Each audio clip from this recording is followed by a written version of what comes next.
मेरी तरह अगर आपका किचन भी नॉन मॉड्यूलर है, कैबिनेट्स ना होने का इशू है, तो आज आपके इन सारे मसलों को आपकी बहन हल कर देगी। किचन में अगर मसला है कि चीज़ें रखने की समझ नहीं आती है, समझ नहीं आता कि छोटी-छोटी चीज़ों को कहाँ पे रखें, तो आपके साथ बहुत यूज़फुल सी टिप्स शेयर करूँगी। साथ ही साथ आपको बताऊँगी कि अपने पूरे वीक का जो मेन्यू है, वो मैं किस तरह से डिसाइड करती हूँ। वीडियो बहुत ही इन्फॉर्मेटिव होने वाली है। साथ ही अपनी डेली रूटीन शेयर करूँगी कि मैंने नाश्ते में क्या बनाया, साथ ही लंच की तैयारी किस तरह से की। तो बहुत इन्फॉर्मेटिव सा व्लॉग होने वाला है, स्किप किए बगैर आपने पूरा लाज़मी देखना है। व्लॉग को स्टार्ट करने से पहले ना मैं आपके साथ एक बात शेयर करना चाहती हूँ कि आजकल के दौर में ना हर इंसान किसी न किसी वजह से परेशान है। तो थोड़ी देर के लिए रुक जाएँ, ठहर जाएँ और अपने ऊपर ना रहम करें।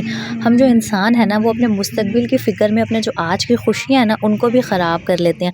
हर वक़्त की सोचें, हर वक़्त की टेंशन्स, तो कुछ वक़्त के लिए ना हर परेशानी को भूल जाएँ और सिर्फ़ एक बात माइंड में रखें कि जो अल्लाह ताला हमें यहाँ तक ले आया ना, वो इंशाअल्लाह आगे भी हमारे लिए कोई ना कोई असबाब लाज़मी बना देगा। जो हमें आज तक सँभालता आया ना, इंशाअल्लाह वो आगे भी सँभाल लेगा। इस तरह करने से पता है क्या होगा, थोड़ी देर के लिए जो आपका माइंड हर तरह की 50 किस्म की सोचों में गिरफ़्तार है ना, आप टेंशन में हैं और पता नहीं 100 तरह की मुश्किलें, हर इंसान के लाइफ़ के डिफरेंट प्रॉब्लम्स हैं, हमें नहीं पता कि अगला इंसान किन मुश्किलों से दो चार है। तो थोड़ी देर के लिए हर टेंशन को भूल जाएँ, एक गहरा साँस लें और सिर्फ़ ये सोच लें कि अल्लाह ताला जो है ना, वो सब कुछ सँभाल लेगा। यहाँ पर जी दिन का आगाज़ हमेशा की तरह नाश्ता बनाने से हुआ था। मैं बना रही थी आमना के लिए नाश्ता, वही सिंपल सी ब्रेड मैंने टोस्टर में रख दी थी, सैंडविच मेकर में रख दी थी, साथ ही मैं अंडा बना रही थी और पीछे चल रही थी जी सूरह रहमान। ये ना मेरी डेली की रूटीन है कि जब मैं नाश्ता बना रही होती हूँ ना, तो मैं सूरह रहमान, सूरह यासीन या फिर मंज़िल लाज़मी अपने पास ना चला लेती हूँ। इससे ये होता है कि पूरा दिन ना बड़ा अच्छा गुज़र जाता है। जब दिन का आगाज़ ही अल्लाह के नाम से होता है ना, तो फिर पूरे दिन में बहुत बरकत हो जाती है। और यहाँ जी मैं आपको बता दूँ कि हाँ, मेरी तबीयत पिछले कुछ दिनों से ना बड़ी ही कोई अपसेट चल रही है। पहले मुझे दाँत में दर्द रहा, वो ठीक हो गया, तो फिर आमना बीमार हो गई, वही मौसम के असरात, नज़ला, ज़ुकाम, बुखार और उसके साथ-साथ मेरी भी तबीयत ख़राब हो गई क्योंकि बच्ची है ना, सारा दिन मेरे साथ होती है। तो बस फिर कल इसीलिए मैंने 1 दिन का ब्रेक लिया और रेस्ट किया। क्योंकि कभी-कभी ना हमारी बॉडी भी रेस्ट माँग रही होती है और जब हम रेस्ट नहीं कर रहे होते ना और बस वो चल सो चल वाला हिसाब होता है, जिस तरह मैं डेली व्लॉग्स भी बना रही होती हूँ, उन्हें एडिट करना, शूट करना, इन सबको करने में बहुत मेहनत लगती है और एक पूरा घर भी मैनेज करना होता है। तो बस मैं कुछ दिन से काफ़ी थक रही थी, लेकिन बस मैं ब्रेक नहीं ले रही थी, खुद पे रहम नहीं कर रही थी। तो वो कहती है ना, फिर जब हम ब्रेक नहीं ले रहे होते तो फिर हमारी बॉडी ब्रेक ले लेती है और कहती है बस कर जाओ अब और थोड़ा-सा रेस्ट कर लो। तो कल इसीलिए मैंने रेस्ट किया। खैर रेस्ट तो मैंने क्या ही करना था। आप समझ सकते हैं कि अगर आप एक हाउसवाइफ़ है ना, तो आपको घर के काम लाज़मी करने पड़ते हैं और फिर जो मेरे जैसी बंदी हो जिसे मसला हो कि अगर घर साफ़ नहीं होगा तो उसे सुकून नहीं आएगा, किचन का काम नहीं होगा तो चैन नहीं आएगा। तो बस इसीलिए मैंने थोड़े बहुत काम किए थे, जिनके मैंने कुछ क्लिप्स रिकॉर्ड किए थे, जो आज मैं आपके साथ शेयर कर रही हूँ। और भई हम औरतें चाहे बीमार हों या जो मर्ज़ी हो और हस्बैंड हमारे चाहे जितने मर्ज़ी अंडरस्टैंडिंग हो, एक तो मर्द हज़रात ने सुबह-सुबह ऑफ़िस चले जाना होता है और अगर आप मेरी तरह अकेली रहती हैं ना, मतलब जॉइंट फैमिली है लेकिन सब कुछ सेपरेट है, तो आपने हर चीज़ को खुद ही मैनेज करना होता है। यहाँ पर जी मैं नाश्ते से हो गई थी फ्री, उसके बाद मैंने चिकन वॉश करके रखा हुआ था, तो बस अब मैं इसके पैकेट्स बनाने लगी थी। जब भी चिकन वॉश करती हैं ना, तो लाज़मी स्ट्रेनर के नीचे कोई बाउल या प्लेट रखा करें ताकि जो पानी है ना, वो काउंटर टॉप पर ना गिरे और किचन जो आपका है ना, वो गंदा ना हो। अच्छा, मैं ना इस तरह 1 वीक के लिए या ऑलमोस्ट 7-8 दिन के लिए इस तरह 2 केजी चिकन मँगवा लेती हूँ और इनके ना प्रॉपर बॉक्सेस बना के रख लेती हूँ या पैकेट्स बना लेती हूँ। जो ये चेस्ट का गोश्त होता है, ये मैं शामी कबाब के लिए, सैंडविचेज़ के लिए या पास्ता के लिए सेपरेट कर लेती हूँ। एक बॉक्स हो जाता है जो मैं चावलों में यूज़ कर लेती हूँ या बिरयानी बन जाती है और जो बाकी के 3 पैकेट हैं उसमें मैं आलू चिकन बना लूँगी या चने की दाल चिकन बन जाएगा, पालक गोश्त बना लें या खाली कढ़ाई बना लें, मतलब जिस तरह मर्ज़ी अपने टेस्ट के हिसाब से आप यूज़ कर लें। और जो पूरा वीक है ना, मेरी जान छुटी रहती है, मुझे टेंशन नहीं होती कि आज क्या पकाना है, आज क्या ही नहीं पकाना, क्योंकि सबसे बड़ी हम औरतों के सरदर्दी डेली का यही होता है कि आज पकाना क्या है। वैसे मैं कोशिश करती हूँ कि एक दिन छोड़ के फिर चिकन बनाऊँ या गोश्त बनाऊँ, लेकिन मैं इस तरह से ना पैकेट्स लाज़मी बना के रखती हूँ। अच्छा, यहाँ मैं आपको एक टिप दूँ कि मेरी जिन बहनों के किचन नॉन मॉड्यूलर है ना, मतलब मेरे जैसे हैं, कैबिनेट्स वगैरह कुछ नहीं बना हुआ, तो किचन में ना इस तरह के पर्दे लाज़मी आप लोग हैंग कर लें। इस तरह जो भी किचन का सारा बखेड़ा सा होता है ना और जो भी हमने कैबिनेट्स के अंदर रखा होता है, वो छुपा रहता है, किचन ना ऑर्गेनाइज़ लगता है। और इन पर्दों को लगाने की डिटेल वीडियो ना मेरे चैनल पर मौजूद है, मैं डिस्क्रिप्शन में लिंक दे दूँगी, मुझे बता दीजिएगा जिसको भी चाहिए हो। और इनको लगाने के लिए ना हार्डवेयर की शॉप से वायर ईज़िली मिल जाती है, वो लाएँ और कोई भी पुरानी बेडशीट को काट के आप सी के खुद कर्टन्स बना लें और आपका जो किचन है ना वो बहुत ऑर्गेनाइज़ साफ़-सुथरा लगेगा। अभी भी ना मुझसे बोला नहीं जा रहा, मेरी आवाज़ अच्छी ख़ासी ख़राब हुई हुई है, लेकिन ख़ैर जैसा भी वॉइस ओवर होगा ना बर्दाश्त कर लीजिएगा। कल ना मैं थोड़ा-सा अपना माइंड फ्रेश करने के लिए, अपनी तबीयत को फ्रेश करने के लिए, मूड को चेंज करने के लिए बाहर गई थी, तो ये जो क्लिप्स हैं ना ये सिर्फ़ आपको वही वाले नज़र आ रहे हैं। और वैसे आजकल ना इतनी सर्दी नहीं है, लेकिन फिर भी मेरी तबीयत ठीक नहीं थी, तो मुझे धूप में बैठ के ना बाहर मज़ा आ रहा था। तो कभी-कभी ना अपना माइंड फ्रेश करने के लिए, मूड को फ्रेश करने के लिए, तबीयत अच्छी करने के लिए ना बाहर निकल जाया करें, चाहे आपके घर के पास कोई पार्क ही क्यों ना है। अच्छा, नेक्स्ट टिप आपके लिए ये है कि इस तरह से ना 1 दिन पहले खाने की तैयारी करके सोया करें। इस तरह ना नेक्स्ट डे आपका बहुत सारा टाइम बच जाता है, आपको ना मेहनत भी काफ़ी कम पड़नी पड़ती है। मैंने आपको पहले भी शेयर किया था कि लहसुन अदरक की क्यूब्स बना के रख लें, और इस तरह के मटर आजकल बहुत ही सस्ते हुए हैं, फ्रीज़ कर लें ताकि जब आगे गर्मी आए ना तो आप इज़िली मटर पुलाव बना सकें। बहुत अच्छा लग रहा होता है शामी के साथ। यहाँ पर आज मैं बनाने की तैयारी कर रही थी दाल-चावल, तबीयत ठीक नहीं थी मेरी और मेरा ब्रेड खाने को बिल्कुल दिल नहीं कर रहा था, बाहर की कोई चीज़ खानी नहीं थी, क्योंकि उसमें वो ऑयल डला हुआ होता है और फिर गला बहुत ज़्यादा पहले ही ख़राब था, मज़ीद ख़राब हो जाता। तो बस मैं दाल-चावल बनाने की तैयारी कर रही थी और साथ-साथ आप मुझे खाना बनाते हुए देखी, और साथ ही साथ मैं आपके साथ ना बहुत ही यूज़फुल सी टिप्स शेयर करती रहूँगी। खाना बनाते हुए ना कोशिश किया करें कि कोई भी ना चीज़ मेजरिंग के लिए रख लें, कप लेके रख लें। इससे ये होता है कि जो फूड है ना वो वेस्टेज नहीं होती है उसकी, और उतनी ही आप चीज़ बनाती हैं जितनी यूज़ हो जाती है। जिस तरह मैंने कोई भी कप या ग्लास का हिसाब किया हुआ है कि हम 2 लोगों के लिए इतनी दाल, इतने चावल इनफ होंगे, तो लाज़मी ना अंदाज़े से कोई भी चीज़ ना बनाया करें। फिर या तो वो कम हो जाती है या ज़्यादा हो जाती है, और फिर खाना ज़ाया करने से गुनाह अलग मिलता है। इसलिए मेजरिंग कप का यूज़ आप लोग लाज़मी किया करें अपने किचन में खाना बनाते टाइम। और मैं साथ ही बता रही थी कि मेरी जो बहनें वर्किंग वूमेन हैं, जो बाहर काम करती हैं, या चलें अगर आप वर्किंग वूमेन नहीं भी हैं, आपके 3-4 बच्चे हैं, तो यार घर को मैनेज करना बहुत मुश्किल हो जाता है। अगर आपके पास ना हाउस हेल्प ना हो, तो उसका सिंपल और आसान सा हल ये है कि आपने नेक्स्ट डे जो भी चीज़ बनानी होती है ना, 1 दिन पहले उसकी तैयारी करके अपना माइंड बना के रखा करें कि आज आपने ये बनाना है, ताकि नेक्स्ट डे आपको ये वाली टेंशन ना हो कि यार आज ये वाली चीज़ मौजूद नहीं है, आज ये वाली चीज़ मौजूद नहीं है। 1 दिन पहले सारी चीज़ें चेक कर लें कि भई अगले दिन जो बनाना है ना वो सब कुछ किचन में अवेलेबल है।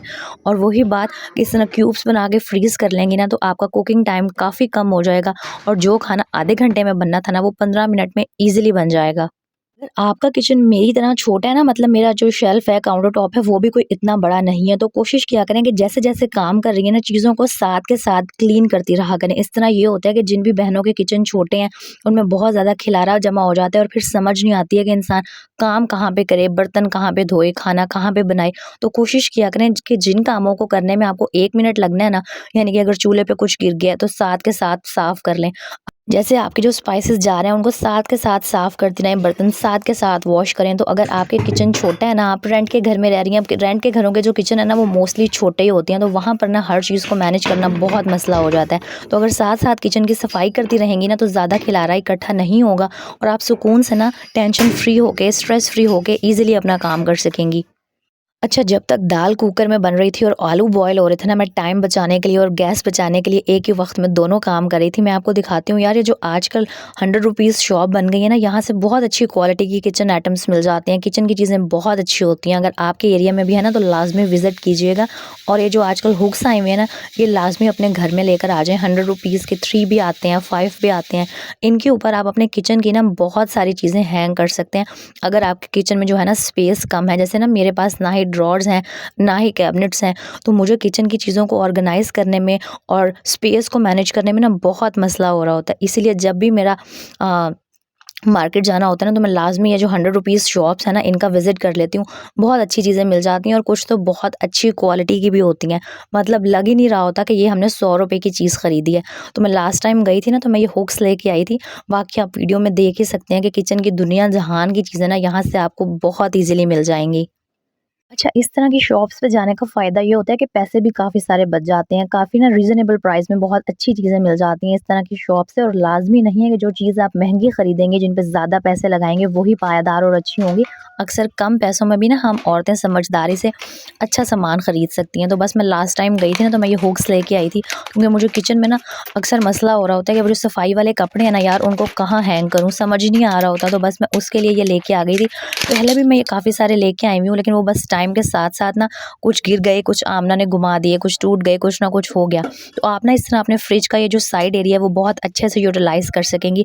कोशिश कीजिएगा इन्हें फ्रिज के ऊपर चिपकाएँ, क्योंकि वहाँ पर ना ये काफ़ी अच्छे से स्टिक हो जाते हैं और गिरते भी नहीं हैं। तो मैंने ये चिमटा हो गया और ये छोटा-सा कद्दूकस हो गया और ये जो मेरा पीलर है, घर की चाबियाँ वगैरह ना बहुत सारी चीज़ें आप इन पे हैंग कर सकती हैं। सामने की सामने रहेंगी, आपको ढूँढनी नहीं पड़ेंगी। अक्सर हमारी जो चाबियाँ हैं ना वो गुम ही रहती हैं। और बाकी ये जो 3 बच गए थे ना, ये मैंने अपने रूम की अलमारी पे लगा दिए थे और इनके ऊपर आप अपने बच्चों की टोपियाँ, जुराबें, इस तरह की छोटी-मोटी चीज़ें हैंग कर सकते हैं, जो चीज़ें अक्सर ना गुम रहती हैं और जब हमें चाहिए होती हैं तो फिर मिल नहीं रही होती हैं।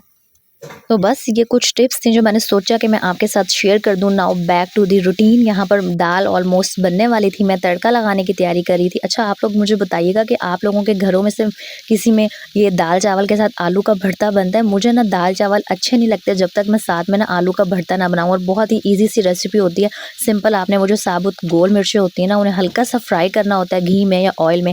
फिर थोड़े से प्याज ऐड करें, आलू बॉयल करके ऐड कर दें, नमक डाल दें, हल्का सा ज़ीरा क्रश करके डाल दें और दाल चावल के साथ ना ये आलू का भुर्ता बहुत अच्छा लगता है। तो कमेंट में लाज़मी बनाई बताइएगा।